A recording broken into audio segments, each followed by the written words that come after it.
نحمده ونصلي على رسوله الكريم اما بعد بسم الله الرحمن الرحيم عن ابي سعيد قال دخلنا على ابي سعيد الخدري رضي الله عنه فبينما نحن جلوس سمعنا تحت سريره حركة فنظرنا فإذا في حجة۔ ابو سعید سے روایت ہے کہ میں ابو سعید خدری رضی اللہ عنہ کے گھر میں گیا تو میں نے دیکھا وہ نماز پڑھ رہے تھے، بس میں بیٹھ گیا۔ میں نے تخت کے نیچے کسی چیز کی آواز سنی، بس جب میں نے دیکھا تو وہ سانپ تھا۔ میں سانپ کو مارنے کے قریب ہی تھا کہ ابو سعید خدری رضی اللہ عنہ نے میری طرف اشارہ کیا کہ میں بیٹھ جاؤں۔ میں نیچے بیٹھ گیا۔ نماز مکمل کرنے کے بعد ابو سعید خدری رضی اللہ عنہ نے گھر میں ایک کمرے کی طرف اشارہ کیا کہ جہاں ایک وہ نوجوان رہا کرتا تھا۔ تو ابو سعید خدری رضی اللہ عنہ نے اس کے بارے میں بتایا کہ اس نوجوان کی نئی نئی شادی ہوئی تھی، وہ اپنی بیوی سے محبت کرتا تھا۔ ہم غزوہ خندق میں شرکت کے لیے نبی اکرم صلی اللہ علیہ وسلم کے پاس روانہ ہو گئے۔ دوپہر کو وہ نوجوان نبی اکرم صلی اللہ علیہ وسلم سے اجازت لیتا، اپنے گھر چلا جاتا، بیوی سے ملتا اور پھر واپس آ جاتا۔ ایک دن جب اس نے نبی اکرم صلی اللہ علیہ وسلم سے اجازت لی، اسے اجازت مل بھی گئی، لیکن نبی اکرم صلی اللہ علیہ وسلم نے فرمایا کہ اپنے ساتھ اپنے ہتھیار لے لینا، کیونکہ مجھے بنو قریظہ کا خدشہ ہے، کہیں وہ تمہیں نقصان نہ پہنچائیں، جو یہودیوں کا قبیلہ تھا۔ تو وہ نوجوان اپنے ہتھیار اپنے ساتھ لے گیا۔ جب گھر پہنچا تو دیکھا کہ بیوی وہ گھر کے دونوں دروازوں کے درمیان کھڑی ہے۔ اس کی غیرت نے یہ گوارا نہ کیا کہ اس کی بیوی باہر کیوں کھڑی ہے، تو وہ نیزہ لے کر اپنی بیوی کو مارنے کے ہی قریب تھا کہ بیوی نے کہا کہ گھر جا کر دیکھو تو صحیح کہ مجھے کس چیز نے مجبور کیا ہے کہ میں یہاں پر کھڑی ہو جاؤں۔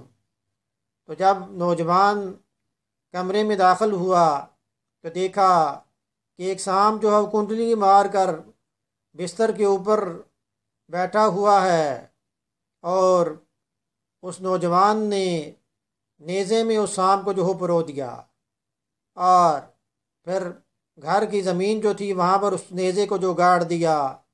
اچانک سانپ میں حرکت ہوئی اور اس نے نوجوان کے اوپر حملہ کر دیا۔ اب یہ کوئی نہیں جانتا کہ پہلے کون مرا، سانپ مرا یا نوجوان مرا۔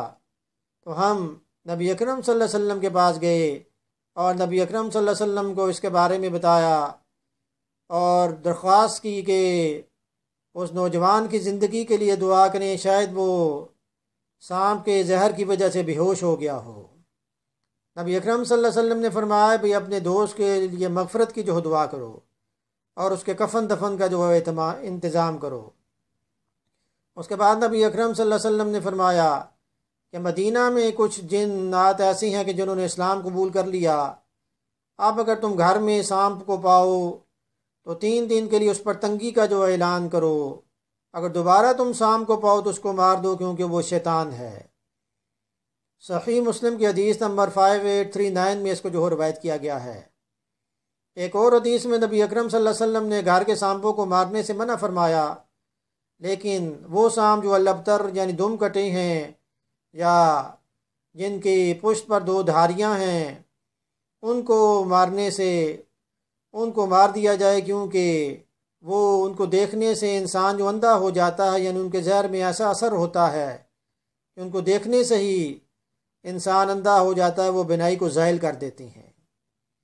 اسی طرح ایک اور حدیث میں جامع ترمذی کی حدیث میں یہ ارشاد ہوا کہ جب تم سانپ کو پاؤ تو گھر میں سانپ کو پاؤ تو اس کو کہو کہ میں تجھے نوح علیہ السلام کے ہاتھ کا اور سلیمان بن داؤد علیہ السلام کے ہاتھ کا واسطہ دیتا ہوں کہ ہم کو ایذا نہ پہنچا، ہم یہ چاہتے ہیں کہ تو ہمیں ایذا نہ پہنچائے۔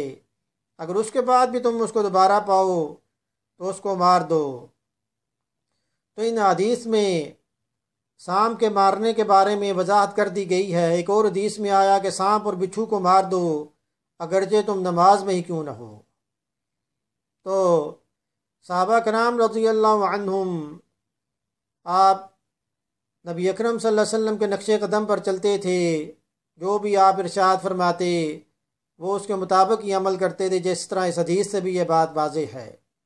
جیسے ابو سعید خدری رضی اللہ عنہ نے سام کے مارنے کے بارے میں وضاحت کر دی، اور باقی صحابہ رضی اللہ عنہم سے بھی یہ بات ثابت ہے۔